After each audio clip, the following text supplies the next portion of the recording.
ผู้ chairman และ ZPM General Headquarters สตรองเราก็ส่งเตะและให้การ MLA จอมดับตัววาลทันเตะดับเบี้ยถึงตัววาลสายแล้วและ as always ทุกช่วง ZPM กันลงรัวคุยจะส่งมาใส่ชิบะกันบุเจ้าวันนี้เวลาเฮียนที่ปฏิเสธตัวเรื่องการบวชใส่ประคัตจุหุ่นจุงจางอันนี้ปฏินั้นจุโวดจุงจางอันนี้หุ่นเตนะฮีอโลวินังโลเทคบมาอัลลุเจียฮีวิเทียมเตนันเตนาลาจวนนี้กุมขัดป่วยโมเซียกุมขัดจังกายเจเลกุมขัดอุยอมเทอิเซียเขียนดูจวนซิลไลเฟลเตน่าโซนรออันเดียโอ้ทุ่มกาแฟโตกับเชียงอันนี้กันเบย์โน่นนี่กุมขัดข้าเล่ซึ่งสมองกุมขัดป่วยโมเซียเลยกุมขัดจังกายเจเขียนดูจวนซิลไลเฟลที่จะโซนรออันเดียชวนเชียงไหมการขัดจังกายเสียการขัดป่วยโมเสียการขัดหลุดเสียอีกเรียดเชียนดูชวนการตินช่วงจันชินบูเอ็นกอลตูเตโซดรออันที่ให้มานิเวงะมานิโกขณะมานิวัยเมแต่การตินช่วงจันชินบูกันเอ็นกอลตัวเองกันริงะการที่ทารุงไม่นี่กันอินริงมันละวะนี่จุดวันชวนนี้การขัดเฮียป่วยโมนี่จุดอย่างนี้ดาร์การขัดโปเอายมดานเทดาร์การขัดป่วยโมเซียดาร์การขัดจังกายเสียเขียดูชวนไงซงมานี่ไงซงแต่ลงหักวังฮิโซดร้อนเตียดาร์การขัดชุ่มกันนินหาชวนนินกันเทียมไม่โอเมกจุดอย่างเชี่ยชวนนินมินิทขัดจังกายเสียเขียดูชวนมินิทขัดอุยมเสียเอ็มโอมินิทขัดป่วยโมเสียเขียดูชวนเรลนังเราเชี่ยฮิโซตูรันเตียเรลินมินตลานสันพันนี่ชนมินิทขัดินเราไม่ละโอติค่ะเอายมดานข้าเชียงอันนี้แค่ฮิตกะตงโตตูกันเนี่ยโถเทนไอ้มินโถสันตัวกัลกัดแอร์พอร์ตควรเองแอร์พอร์ตก็เทนโตนัวกัดเทงเวกตัวกัเราห้อยกวลเรเดวติชวนไอโซลลำปนินมินโถสันกัลกัดก็อมทุฟัวละง่ายปอยสายก็หุ่นเหกะเอายมดูเลนี่จุดมินิทขัดเนี่ยทินsecond cut อันที่เล่นี่ second cut จังกายเสียเขียดูชวน second cut ป่วยโมเสียเขียดูชวน second cut เล็กขานี่ตานี่อ่ะป่วยโมเสียเขียดูชวน accident หิมเชี่ยฮิโซตัวรันเตียมอเตอร์น่าสุดเราเชี่ยเตะเองที่ไงกันเตียงมอเตอร์น่าไงนี่ตานเลี้ยมเราเชี่ยเตะหิมเชี่ยฮิอันนี้โซเตลาเชียงอ่ะ second cut ทิ้งเพลซินเลยอ่ะจู่มิลลิเซคันด์อันเตียมิลลิเซคันด์ตรังกายเสียป่วยโมเสียเขียดูชวนมิลลิเซคันด์จุงจางอีกเชียงดูนี่ชวนโอลิมปิกซิลเวอร์เมดัลลิสโซตูรันเตียนี่โอลิมปิกซิลเวอร์เมดัลลิสนักเชียงเบรังอันเตียกุมลิชุงอันอินบวชใส่โอลิมปิกโกลด์เมดัลละตูรินมาโรจูเซคันด์เพลซีนมังอินจูวางะกันโอโกลด์เมดัลกันละแล้วนี่จูน่าอุยอมมันติดเทนนี่วันนี้เฮียนกันใส่ดูจูเกนี่ฮิ politics กันรู้ตาอินทันกันมาชนโดนกันมาเฮียนวันนี้เฮียนจูน่ากันดิ้งตัวนี้July August September October November อันนี้ไม่เทียกันอินทันตัวทั้งเที่ยวชัวตัวรินทั้งกันละมาโมนี่กันละเนี่ยกันละดูนี่ตีไตละจู่วันชัวนี่นิชินากันหัวตัวนั้นสวยเวกตัวเฮทั้งชัวกันทอริมดานเสียเฮียนมิโซรามาเซปีเอ็มสุรการเลยสุรการเราที่นั่น is always ชัวกัน MLA กันเบลตัว MLA ZPM นี่เลยนี่เราพอให้ไอ้กันโดนนี่จู่วันชวนยูนิตกันตลอดชวนกันสยังคันตุนายเฮียนกันหกุงอาโปดอร์เตอเตเป็นเพย์โตตูริลโตตูร์ริลเราชวนนั้นเทสิโลกันทิลเขียดไอ้อัตราเสีย ZPM กันสุรการคุณกันตีตูร์เตกันตีเราตูร์เตเฮ้ยเขียดจากผมตัวจู่จงจู่อาเขียดจู่เฮ้ยวันนี้เห็นหัวเส้นตะกินกันเป็นชัวกันอามาเราชุกันเทนอมากันเทียนลูกกันเทียนป้ากันอูเตกันนาวเตกันอินรวยหลวดเตมกันอินในตู้เตข้างเอากันอันละแค่เวสิโลหิตอันง่ายนี่จู่วางชวนตูนทางชุมเฮียนนี่ขตาปนิตลกันติดโดนเงยอัตเรนิชวนินผู้ช่วยเต้าวิจวนส่งปนขิลเทกันเองอ่ะผู้เปลี่ยนเต้าวิจวนส่งปังอาปตุกิลันขิลเทกันเองอามาเราชุอัตักขัดติดใจละเกนี่หัวเฮียน West 2หัวช่วงปทุมตัลกันติดโดนเนี่ยนี่ตินปทุมตัลหิลเตงูอิโซมเตงูตินกันอินโซมันนี่ดิชวนนี่ฉัน enrollment ป่วยโมเสกันง่ายถ้าตัวข้าก็จะยูนิตลำตีตัวนั่นเองอ่ะยูนิตกันทกชั่วกันอินโตชั่วตัวผู้รมมันนี่ไว้น่าเห็นมีจากกันกันลิกริงมีอะไรวะนี่นัทโทนี่นี่ยาตินอวัลละเดวบกากันอินเงี้ยนี่ information กันเป็กกันอินเรียดตีร์นักข้าอัดจบจิลบกเสียจากกันลิกริงเหล่าไรกันเองอ่ะทำไมเราสุดท้ายจนสันนี่กันเปลี่ยนตัวอินกริงกันชีนักข้าจะสมเรียดกันนี่ได้ตัวนี้สมพลังอาคารจู่วางชวนกันผูดลางกันจังบกเฮโวตกันจันทีร์เทนตัวชวนตีตูร์กันเนี่ยจู่กันเขาดูไปมินฟิลตัวข้าตักกันหันเบลเลียงอ่ะมุนตั้งอาพวกสวยตัวชีนะมีเห็นเสร็จเพียงทุกไม่นี่อัตราชวน enrollment นั้นนตีตัวอัตราชวนละสมแล้วไว้นั่นละตีแล้ววะอัตราชวนอันติงำเราเดี๋ยวอารมณ์จังเราสุรการถกเต้นเนี่ยอัตราชวนนู่เลยไปโมอันนู่นเอาแต่สุรการถกอันนี้วางอารมณ์จังเราวันออกมาทำไมเราชวนริลรัวเสร็จเพียงตัวจูมีแต่เส้นโคมน่าชุกไอ้นี่เห็นกันถั่วง่ายจู่สุดตัวไหนเห็นกันติเมกบกเบียลตินาคัลมุปนิกจู่กันบูรัวกันกันบูรัวที่อากางสร้างเสละบ้านที่สร้างตัวเราขี้ตาขี้รำตัวนี้จู่ตัวไหนเห็นอาคัลโฉมเมกันนี่อับหูรมมันนี่รำปุ่มาเห็นจู่ตาชวนเกนี่อัตเตลมาสากันยักทำไมเราจู่มีดังกันเราเตลเวเซลังจู่ตัวชวนกันอินพานเฮียมังไงมีซงกันดนสนเทียมังไงกันอินหนซามังไงนิวจัลมุตสอนแล้ววะMNF พอเราลูดูเองยังไม่ทราบท่านผมคอนเกรสพอเราลูดูเองยังไม่ทราบท่านผมกันเราลูดเวทเฮงเอ็มติจูฮาร์เดวันนี้ส้มเราเกนี่เขาเห็นกันส้มไงรำปุ่มเสร็จเพียงเด่นกันเทรนอมแต่กันส้มไงกันเทรนแต่กันส้มไงไม่เห็นส่วนเวกเข้าเรามานะมินเรลทรินมินสวยแต่เสร็จทรินแต่กันมินสวยเชริงโตเราทุกินาพอมีประคัดกับเบียอะไรลำจังอันนี้กันไปเด็กเด็กก็อินห่วงกันที่ไม่นี่นี่มีนักการเล่นนั่นจะสวยเวกเร็มหรอวะมานี่กันเล่นนั่นจะพอสวยเวกเร็มหรอMNF ปัจจัลเต้นนี่คอนเกรสปัจจัลเต้นนี่อันทิ้งนุ่งเขาเราเสร็จ PM ซาเร่งเองข้าอันหัวเราล้วนดูอันเราล้วนโดนพวกนี้เทนเตชวนนี่ MNF อินกับที่โดนมาเราชุกกับวัวตั้งเช่ ZPM กันดูอันนี้กันวัวตั้งเช่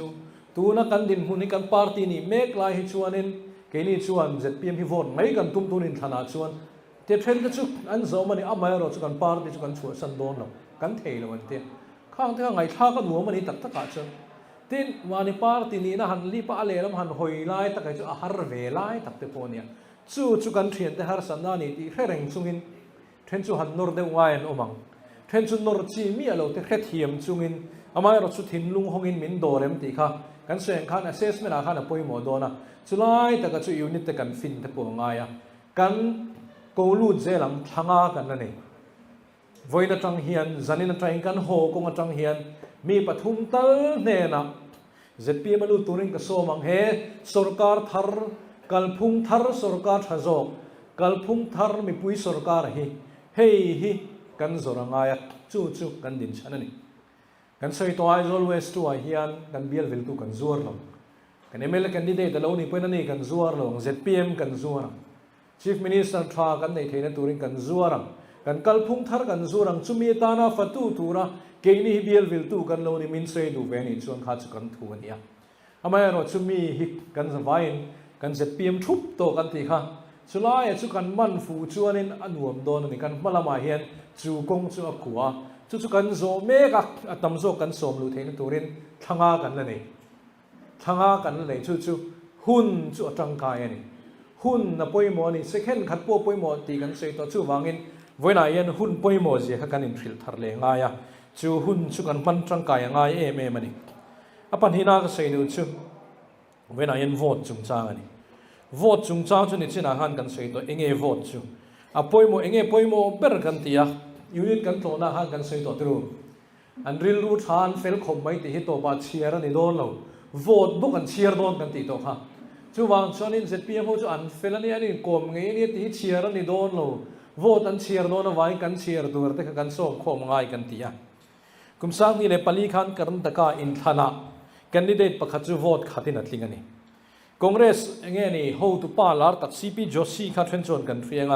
รัชสนากุมสังนี่เลยปริยัดอินธนาคารโหวตขัดินนั่นละตัวนี้ tin US president na po hianin vote khata tling to te pon oma mana sangkat zariat som ni le pali khanin Andrew Jackson chu vote khatin alo tling to ni vote khatin a tlato zo kani chumi ma po chona mingka chin che tamai lo tilai hianin vote khata tling to sangkat zariat ta kan US president in thana khana to bokani vote khatani apoi mo dana chu ti chuan Mizoram kan lak lo chuan MP in thana sang ko som ko le pariata pulan lung mo na kha vote somni le pakhatin ani mo alo tling to boka tin sang ni som le paret in thana khan pulan chan na maral de chu tui vol biala vote thumin alo tling to boka ni vote thum kha kan phel sin chuan vote thum atling kan ti kha an uidan dora chu pakhat le chan ve kha kalbo ta se Congress lama khan pakhat le chan ve khan anin zat chi do tin ani vote thum po ni phalo ni chu vote khat poi mo zian in wangin voina hian mana ZPM kan tlem lai min musit ti wang khan in lo du lo ngotange mana WhatsApp athu post kan la kol reng ti de Facebook a min be na kan la khereng ti wang mai khan kan lo in hong zau lo wange vote zong hi apoi mo ni vote zong hi chiara ni don chu wang chon Aizawl West 2 ani emo dampa ani emo Aizawl North 3 ka di pa Aizawl North 2 puma thana bial ani emo Mizoram puma hian vote apoi mo emo wangin ZPM chung kuate ZPM mi le sa te thanem ngai takin ZPM ami kan som lu ngai chu tiang tu chuan kan thana ngai tin Mizoram mi pui zong ka som du chu vote i thak ang te hi ni vote nuai khat sing li vel khat hak lo awmani sang ni som pari da hara uyo mani vote nuai khat sing li chu tlin le tlak chung chang ani khang ho khan an thak lo kan ho tu pai na sei to vote thak lo chu partia ru lo ni tlang pui partia ru chuan vote kheran du ni dam lo chung point drip khai chung da pana noin kai lu thena ni ngai tu then chu non in zone lu da ni aru tak chu ti lai thak lo khati zat lo kha kan khilangai he sarkar thar kan din tur kal phung thar hi mi pui sarkar hi vote chu angai awangin anni vote kha atlu veka tu vote po poimo I vote kha poimo awangin sang ni som ni le pathum in thanai chon vote thak theu dorin Mizoram mi pui zong kan soma Aizawl West 2 mi pui zong kan soma voina min thoyom tu dampa le Aizawl North 2 bialville 2 te anni bialami te po kan soma abik takin tichuan ke ni ho hian vote thak theu turin kan som le zual don ZPM kan na som lu thailo then khat party po on chuang lo te ho kha vote thak turin kan kai lu tam kan somang chu vote khat chu poi mo to ba dang lam na siam thei tu ani wangin voina hian vote lu zia hi izir tharmu hun na poi mo vote a poi mo bokti Aizawl West 2 ZPM 10 voina hian kan zirani in zawai chunga kalome Pu chairman kan bialville tu pulal ngilo marte headquarters roi tu te kan block roi tu te unit zonu cholai le hetilai local khom song te ama sain chi bai ka buk chewa voina som kan hi kalom hle me ya ve zong te kan nei ve thina tin bial dang kan fan hian kan in ti chak to na ni ke poi ka chak pha thin an di kha kan sei du'a voina hian ZPM alo that le zual theina tan thu sei tura local kania ruling amo party dang han be kha rem kati chi alawa amaro chu zona neu te lichina e kan tron main program tron main na oma chung te chu ngen na tamboka lem han je tu te chu om in ka fia kum sang ni som ni pathum hei kuming kum to pe in than kan ma chon do na tinge sarkar na kan chan thing tinge ma kan la kan tin helai hona kan in ko khom ani e thil dam tak sei tu te po omanga na kin a zo na te po om theya e helai a rem chang talo ni pon program so te po ami malin kan in chang thei tura ka ngai helai hona kan bialville tu pute te ti to meang ani hi high school ka kalpui ania sample sa kan lu thau thina tin sang ni pasari chawa khan ramve pol thalai ramve pol kan dina jing dang hi thleng hi kan in so ngang nga office te dorpia te kan honga office hak tu te kan nei ne ka ti lai khan i kan be ve na sa youth movement for Mizoram kan tia i Mizoram siat khop khan kan be ve man ani mi cha sang sang he ke mani pola chuan bil chan zawa ti te pu je ke dong zuala ti te ho hi kan nia MNF solam panga kan biala ka tumpui ber kan thian pa pulat lan zo khiang te ti te kan MJ president lui puwal rema van tol te e salom laman ho tu pa Dr. Chongnung buana ti vel ho te a then contractor te ne thenin hi rang ka chak dor ten siama ti khan chak sang sang in kanoma tuna MNF an legal cell vice chairman benati te a chak sang sang kan tam mai congress an publicity an secretary thu haron ti chok tu ber ro te ti vel ho te nei hen rom kan lo vei ho to thruina e pute te po tilaya kan an thu ho wa kan ti ho le thei tur te po hi kalom khop maya MP din po khan MLA zinga chuan ka te tam berem kan in zui tam bering ke sia tilai khan ke ji thum vel ka gain phaning ke sia i apalian e mai cho petro wang an tia minan ti zela ka i zel boxia ka MP in than zo kha chuan MLA kan an ni chho kan meeting na sanen MP in than kan an face nen ke ji sa don kan ya dai ti sen kan ko rup rup mai ni chuteng chuan te ne hen kan lo in set to kan lo in zui tama rama veje soi tu ranga zia te hi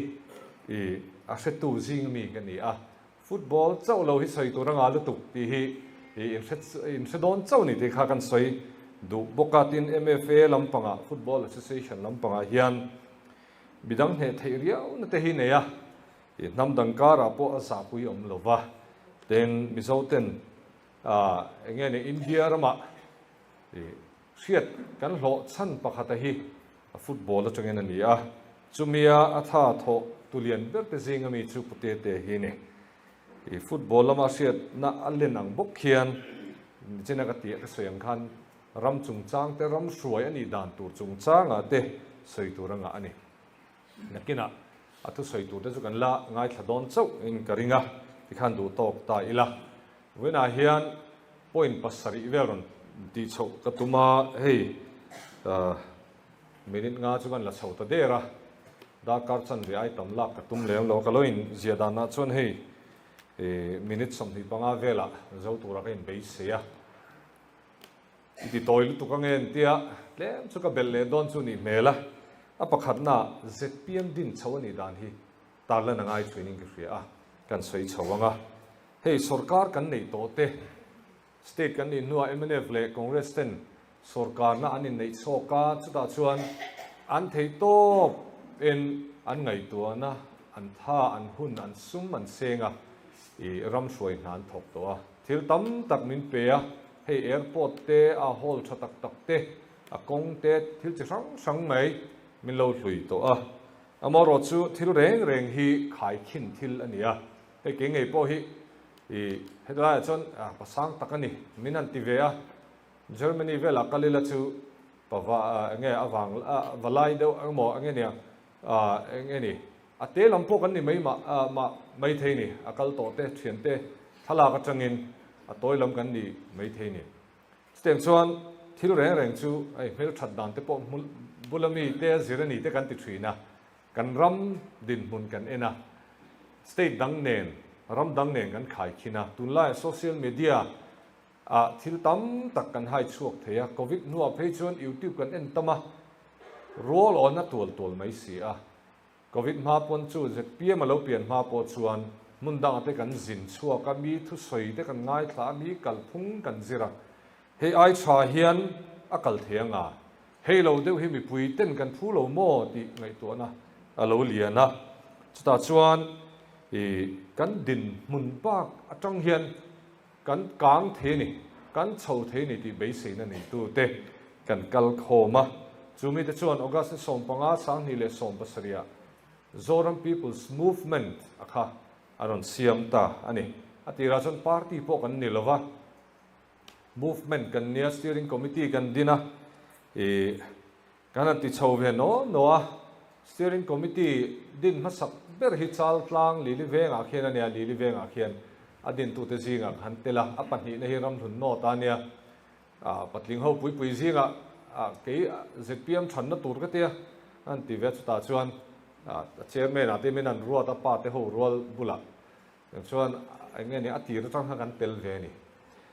kan an ti chawa nui zat te po kan hlo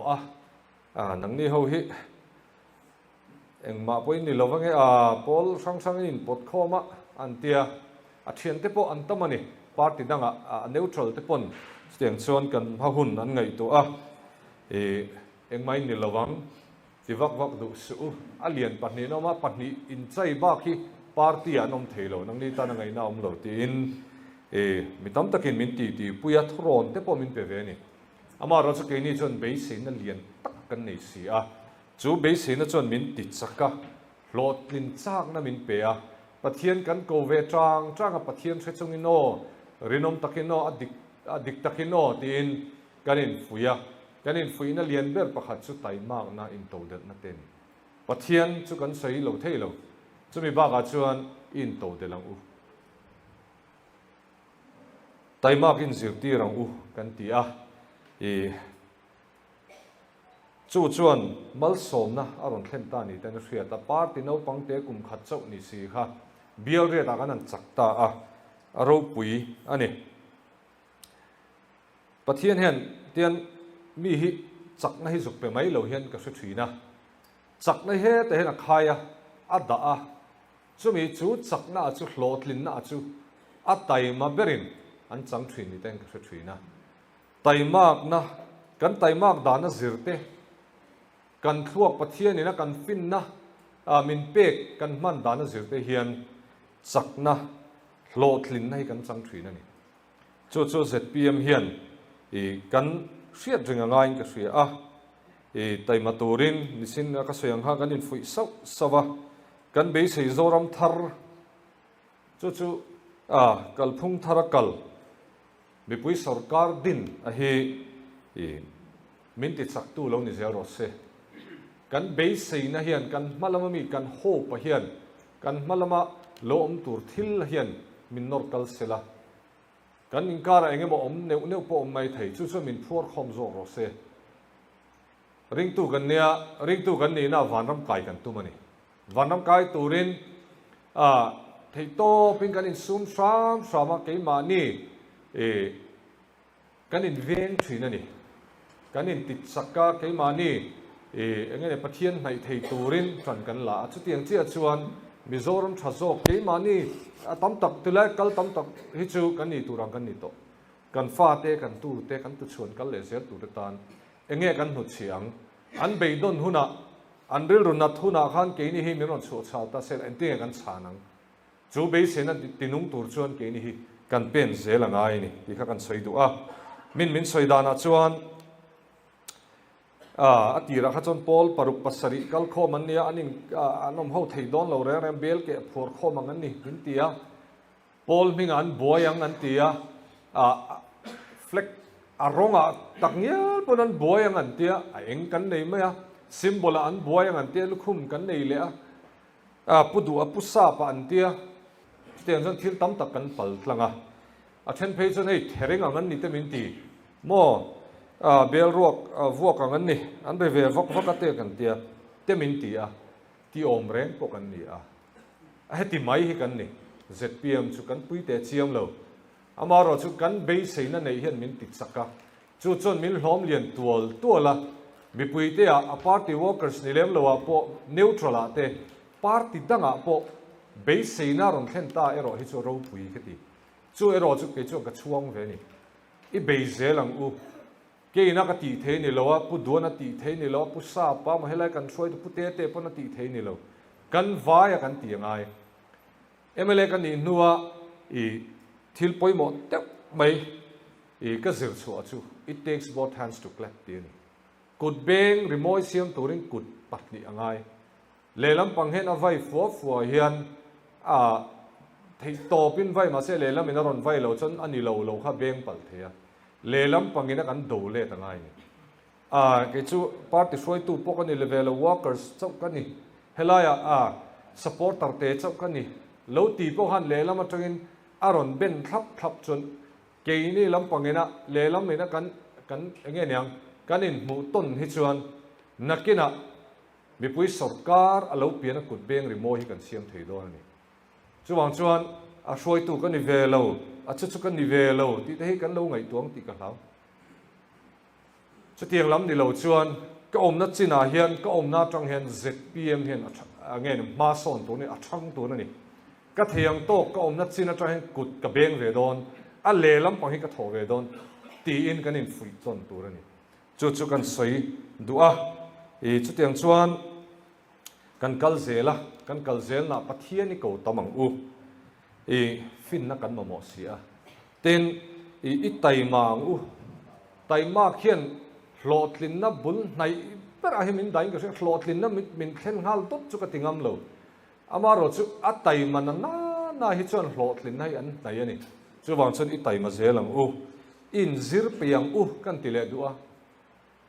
kan in zir piang ai ZPM policy te kan hriat angai helai an thil vek sel lo YouTube lo en ro ZPM official channel YouTube o ma lo en ro tin midangin YouTube channel tam takina kan thu soi ten lo da chuak ve to chunga chuan kan policy en soya apoi mober chu pu do ma kan leader ina kan policy soi te ni MZT wa zilai ho inan ko ma chu ta jon pui lu tu gen ron soya policy pa kon puya ka tina tuirial by election in than a closing a te khan kalphung thar aron soi ni hey kan ruling lam te hian beidon na manga vote zonga min pu ni be mi pui an ti beidong vaka chu mi hang chuan vote nen tuma ti in min setin a sarkar kal to te engma ti lowngin an chua hetiang hi dik lo anon ti a sarkar kal to te engma siam lo engma min hlui lo anga kan soya hi khuya nge o kan lo soi palani chuan khuya mo om se po chu ni mai thei tu te mo lo chang lu tuk te po ni mai thei ama ro shroi tu te a hian khuya nge kan soi khuya nge mi pui ti beidong zonga beidong ro u tia kan wat cham de du kha ka hremi alo ni politics to game ania kha game a hamin shroi lut palang ti ka lau khop mai ni chena ka ron ton na po base na nei kal khom kan ni ka ti kha base na hi kan thupu ye mang u chu base na chu enge nyang kan ram chan chin ne ne ni soyang u mit pui ta chu ti beidong dui la chu soi tur tamania zoram din hun kan ena state dang kan ena tru base na kan nei tur ni kan ti zo kang siam dang kan ena mo i beidong lo u base na nen siam thaso kan nei don tia ti chakna ni mang u ten kan zirna te a kan fisel na kan healthcare chungchang te healthcare bill tang tu nge ma pharu ti la thar so mong chu kan bia la po kan se omani chumi zok chu a tha zok te kan be sia chumi zok chu isoyang u ti kan soi du a nia beidon na te kan an soya a beidong turin mi pui hi fui dui la chu kan soyang o toi te sani som hi pakhat khan India ram pum puya kong an zirna alien ber ani lead santia logistic ease across different states tinia chumia chuan I truck company yang chi da thiang thil phur ho le khatiang motor company yang te pon in chu khang ho kha sang chuang an interview an ko ma Mizoram hi road infrastructure kan hiam ber India rama rungan pang zar ting kan lo soi ve ngota state dang chuan a pan lo ti lo khom mai hiam ber amin dani sani som ni pani result chu le kumin kum ti ra khan notice ta area te na ron to notice kan hiam le ber kong chung changa tin HIV AIDS kan sia cancer kan sia zirna kan sia zirna te hi ange nyang national achievement survey en tia chu da chuan kan keni chu kan zirna kan tha lekha ange nyang je le chia thiam kan tam te kan ti ve ngota pol thum pol nga pol re pol so man an zir chianga science ate mathematics ate all India level average level en tia kami ha kan phareng reng theine soi tur tam lutuk vai burin lo kong chong ti te corruption don ti dan te nam party na PWD noya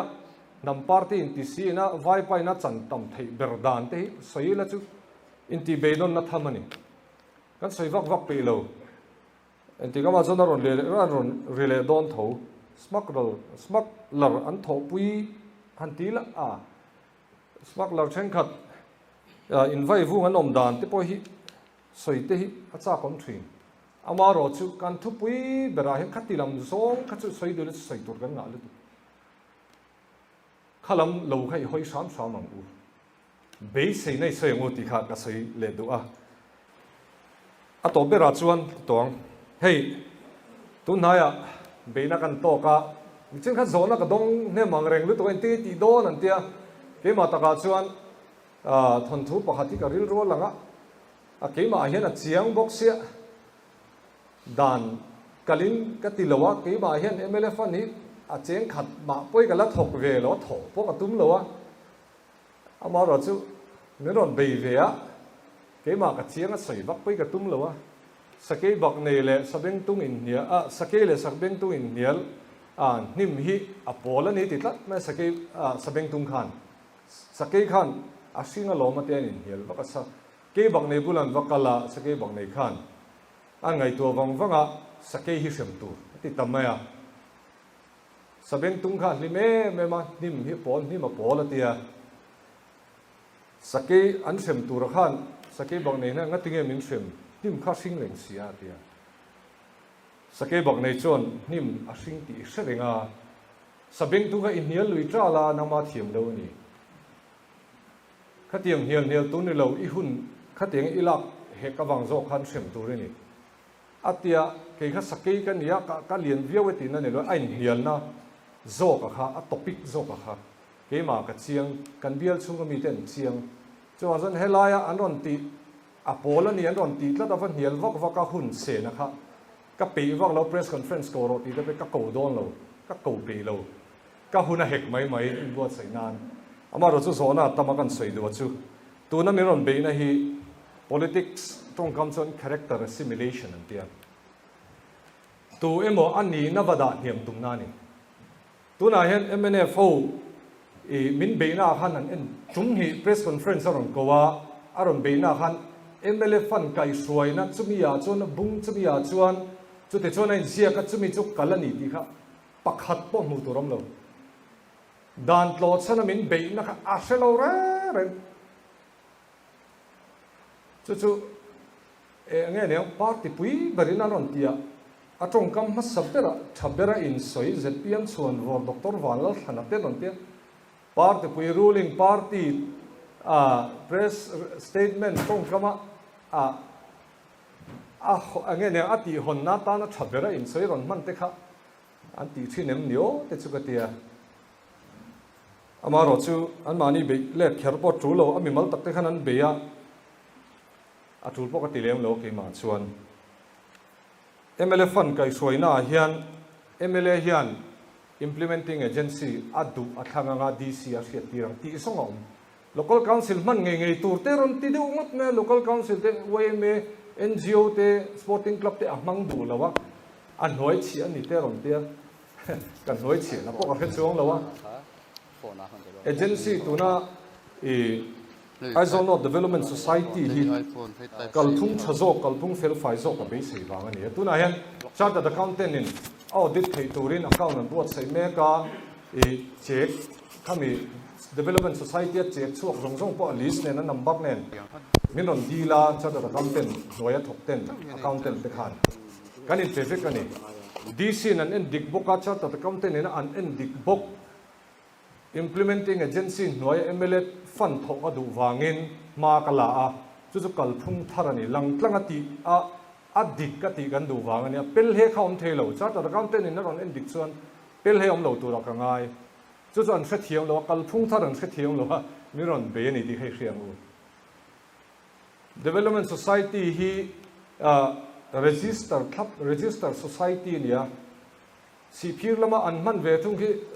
register niam ti de lo zo ro tu te mo an tia kha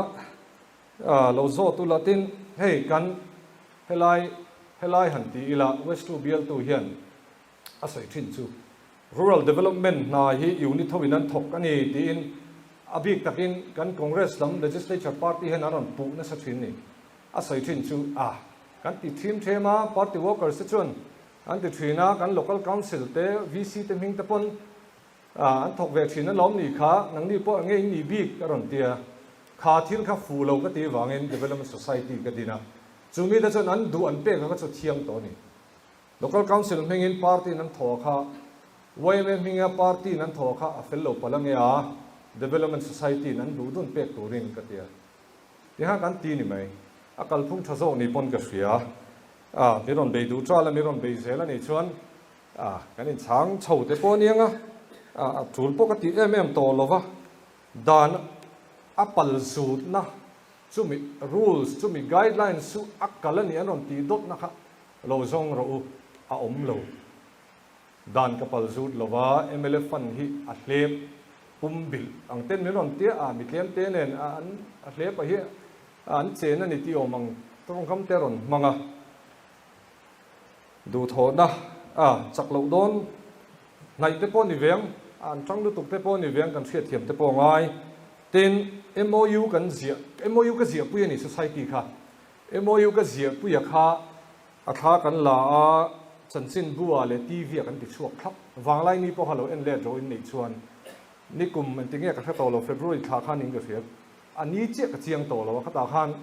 mu theina lo mani society ne na MOU kan zia a lang tlang ani bidang hian MLA dangin an agency man a hi MOU an zia puin chansin buan ti chuak ngamen lo zot ro u beina chuan lo zot zero ro tin local development committee kan dina local development committee hi veng tina kan dina local council member an ni vek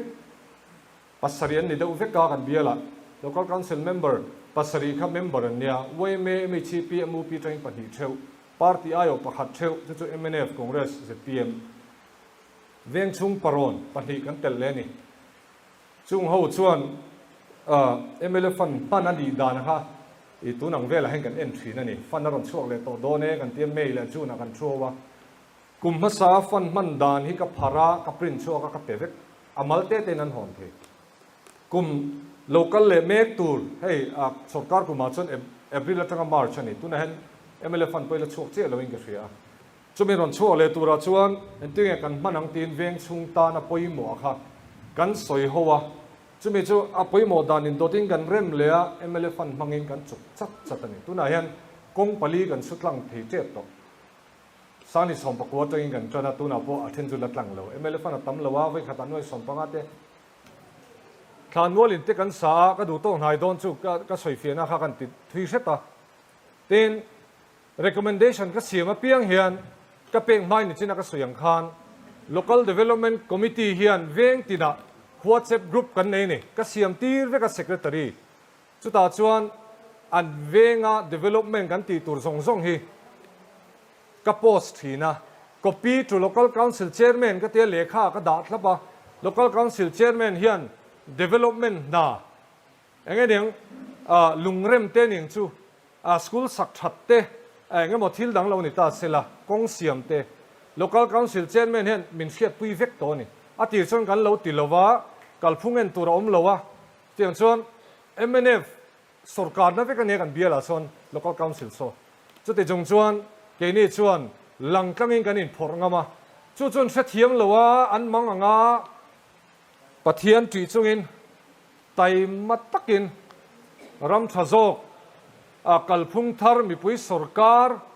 din thei turin thei to pi chu zelang kalome